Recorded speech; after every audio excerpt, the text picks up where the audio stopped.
যারা unique legend তাদেরকে totally বিদায়টা জানিয়ে দেওয়া যায়। অ্যান্ড আলভি রয়েছে, আলভির সামনে কিন্তু প্লেয়ার হচ্ছে অলরেডি এই টিমটার কথা যদি বলতে চাই, হিউজ একটা কিলার কেলফিট যুক্ত করে ফেলবে, সামনে প্লেয়ার হচ্ছে এগিয়ে যাওয়ার একটা চেষ্টা, আলভি শর্ট ঢুকে পড়তে পারে, বাট রাফিম কিন্তু এবার আর নয় অপেক্ষা, রাফিম কিছুটা ব্যাকফুটে আসলো, রিস্ক নাহি লেনে কা, তবে সেই জায়গা থেকে রিস্ক এবার নিবে কিনা, সেই জায়গা থেকে এবার রিস্ক তার নিবে কিনা, কোন দিকে যাবে তো যাবে কোন দিকে। লেটস গো, আলভিকে দেখতে পাচ্ছিলাম, আলভি এগিয়ে যাওয়ার একটা সুযোগটা রয়েছে, তবে আলভি কি এবার এগিয়ে যাবে কিনা টিমটাকে বাঁচানোর জন্য, এবার আলভি যাবে তো যাবে কোন দিকে গাইস, চলো যাবে তো যাবে কোন দিকে। অবশ্যই একটা ড্যামেজ ব্যাক টু ব্যাক শটগুলো ক্রিয়েট করে ফেলবে টিম এনডিটি, এই ম্যাচে দুর্ধর্ষ করে একটা পারফরম্যান্স দিচ্ছিল। টিম এনডিটিকে যে অবস্থান থেকে আমরা উঠে আসতে দেখেছি ভাই, টিম এনডিটি অসম্ভব ভালো পারফরমেন্স করে, তাদেরকে যখন আমরা একদম আন্ডারডগে পারফরমেন্স করতে দেখেছি, সেই জায়গা থেকেও তারা অনেক অনেক অনেক ভালো পারফরমেন্স করছিল। সো সেই আন্ডারডগ থেকে কষ্ট করে করে উঠে আসে এই টিমটা আজকের দিনে FFWS এর গ্র্যান্ড ফিনালে কিন্তু পৌঁছে গেছে। সো সেই গ্র্যান্ড ফিনালে তাদেরকে আমরা কোন জায়গাতে দেখবো, এই টিমমেট গুলোই থাকবে, ম্যাগনেট থাকবে, ম্যাজেস্ট্রি থাকবে, রোহান থাকবে, ফ্লেক্সি, রোহান না, এই জায়গাতে শুধু আই থিঙ্ক অ্যাডির এন্ট্রি হবে, ফ্লেক্সি, ম্যাগনেট, ম্যাজেস্ট্রি এবং অ্যাডি, তারা এই 4টি প্লেয়ার থাকবে। তবে এই 4টি প্লেয়ারের একটা টিম কম্বিনেশন আমরা দেখে থাকি মাঝে মাঝে একটা মাঝে টুর্নামেন্টগুলোতে, তবে সেই টিম কম্বিনেশন তারা যদি প্রপারলি ওয়ার্ক করাইতে পারে গ্র্যান্ড ফিনালে এবং FFWS এ, সেখান থেকে দুর্ধর্ষ একটা পারফরমেন্স দেখতে পাবো।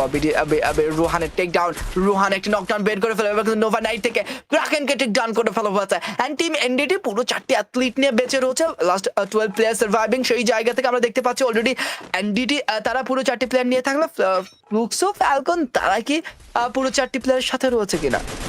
লেটস গো, দূরে প্লেয়ার ম্যাজেস্ট্রি, শর্ট ম্যাজেস্ট্রি আর একটা টেক ডাউন বের করে ফেলবে। একদম ভালো পারফরমেন্স দেখতে পাচ্ছিলাম টিম এনডিটি তাদের কাছ থেকে, সামনে প্লেয়ার হচ্ছে ড্যামেজ গো প্রোভাইড করবে তারা, বাট এবার ফ্লেক্সি কিছুটা কাভার থেকে ড্যামেজ গোর চেষ্টা, ম্যাজেস্ট্রিকে টেক ডাউন করে ফেলা হয়েছে। ফ্লেক্সি ড্যামেজ কানেক্ট হয়ে গেলে নকডাউন বের করে ফেলা অনেকটাই সহজ হতো, তবে লাস্ট শট কোনোভাবে কানেক্ট হবে কিনা, স্কাইলার ইউজ হচ্ছে, রিউকে লাস্ট শট কানেক্ট হয়ে গেছে, রিউক সেখান থেকে কিলটা কিন্তু নিজের কিল ফিটে যুক্ত করে ফেলবে। Last 10 player surviving, let's go, কি হবে, ম্যাগনেটের শটকে টেক ডাউন করে ফেলছে ম্যাগনেট, সামনে দিকে এগিয়ে যাবে ম্যাগনেট, পুরো 4টি অ্যাথলিট নিয়ে একটু একটু করে এগিয়ে যাওয়া ট্রাই করতে হবে সেফ জোন সাইকেলটা। এবার কিন্তু অলরেডি টিম এনডিটি তাদের কাছেও রয়েছে, দ্যাটস ওয়াই এনডিটি তাদের কাছে বইয়া যাওয়ার একটা সুযোগটাও রয়েছে, এনডিটি তাদের কাছে এবার বইয়াটা যাওয়ার সুযোগটাও রয়েছে। সো এবার বইয়াটা তাদের কাছে যাবে কিনা, পুরো 4টি অ্যাথলিট নিয়ে এবার কিন্তু অপেক্ষা করছিল তারা, তবে দূর থেকে ড্যামেজ ম্যাজেস্ট্রি শট, রাস্টিকে টেক ডাউন করে ফেলবে Faim god, solo survivor Nova night থেকে, বাট অপোজিট সাইড থেকে প্লেয়ারগুলো এগিয়ে আসবে, দ্যাটস ওয়াই 4 ভার্সেস 1 একটা সিনারি ক্রিয়েট হয়েছে কিনা। ম্যাগনেটের দিক থেকে আচ্ছা ড্যামেজ, রোহানের শট, ফাইম গড নকডাউন, পুরো নোভা নাইট কিন্তু এবার টোটালি হয়ে গেছে শাটডাউন। দ্যাটস ওয়াই 4 ভার্সেস 4 একটা সিনারি ক্রিয়েট হয়ে যেতে পারে, সামনে প্লেয়ার হচ্ছে একদম ম্যাগনেটের দিক থেকে back to back sniper shot, connect খুব একটা ভালো হচ্ছে না, বাট এবার M82 প্রপার ইউজ দেখতে চাই, M82 প্রপার ইউজ যদি করা যায় তবে সেখান থেকে নকডাউনটা বের করে ফেলা খুব একটা কষ্টসাধ্য ব্যাপার হবে না, বাট ব্যাক টু ব্যাক শটটা কানেক্ট করে ফেলা ম্যাগনেট, পিছনে প্লেয়ার রয়েছে, সামনে প্লেয়ার অলরেডি শটটা ঢুকাবে, রিওকে টেক ডাউন করে ফেলছে, ম্যাগনেটের দিকে ফ্লেক্সি, সেখানে আরেকটা প্লেয়ারকে টেক ডাউন করে ফেলবে, back to back sniper shot, ম্যাগনেট্রি shot was the entry and পুরো ফ্লুক্স অফ ফ্যালকন হয়ে যাবে totally shut down and the বুয়া